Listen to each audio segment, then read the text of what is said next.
Hello viewers, welcome to Spoken English with Man, Daily Used Sentences. ఈ వీడియోలో మనము daily use sentences story ద్వారా discuss చేద్దాం. ఇది చాలామంది అడిగినటువంటి video. So let us go to this class. First of all, I will read it in English. Then only I will translate it into Telugu. First మనము దీన్నంతా ఇంగ్లీష్లోనే చదువుతానండి. Next దాన్ని లైన్ బై లైన్ తెలుగులో డిస్కస్ చేస్తూ పోదాం. Once upon a time there lived a farmer. He was a wise and polite man. He was having 3 sons. The sons were not so polite like his father. They were always quarreling with each other. The farmer was very much worried about them. He wanted to teach a lesson to his sons. One day, he called them and showed them a bundle of sticks. He wanted them to lift that big bundle one by one. As the bundle was very heavy, they were unable to lift it. Then he asked his sons to untie the bundle. Then they untied that bundle. Then the farmer asked the sons to lift the sticks one by one. They felt very easy to lift that sticks. Then the father told them to be united like that bundle of sticks so that no enemy will attack them. The sons accepted their father's words. Thereafter, they lived happily together. Moral of the story is, unity is great strength. So ఇప్పుడు మనము దీన్ని ఇదే story మనం తెలుగులో కూడా చెప్తాము.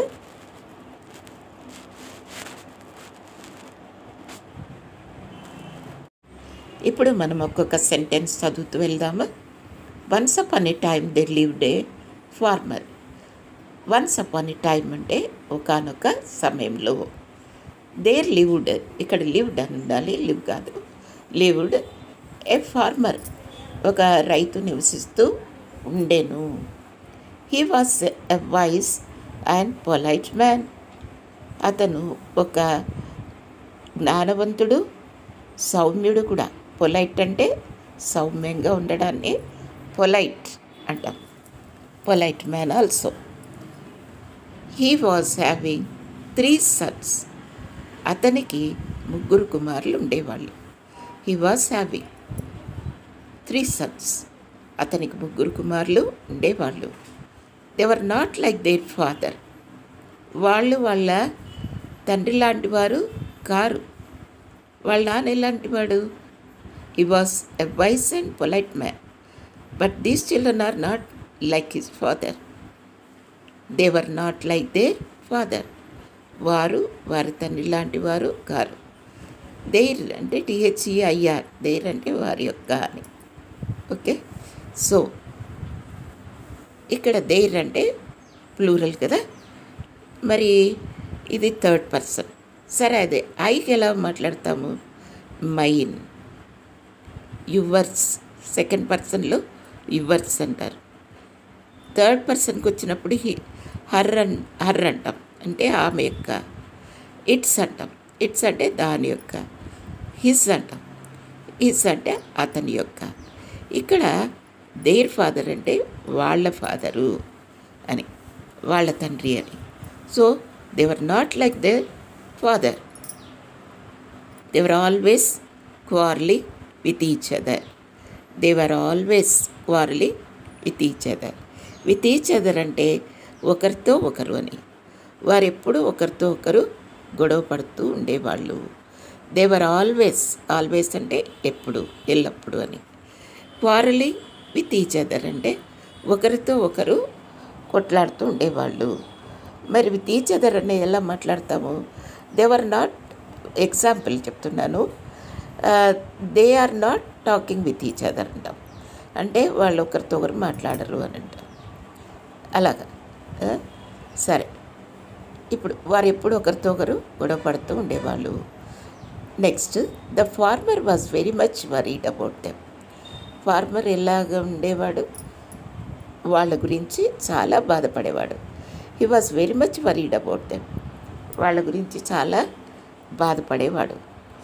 He wanted to teach a lesson to them. So ఆయన వారికి ఒక గుణపాఠం నేర్పించాలనుకున్నాడు. He wanted to teach a lesson to them. One day he called them and showed them a bundle of sticks. One day, ఒకరోజు ఏమైంది, వాళ్ళను పిలిచాడు తండ్రి. ఆయన వాళ్ళని పిలిచి ఒక కట్టెల మోపును చూపించాడు. అంటే కట్టెలు అలా కట్టి ఉంటాయి కదా, కట్టెల మోపును చూపించాడు, బండిలు చూపించాడు. Father called them one by one and asked them to lift the bundle.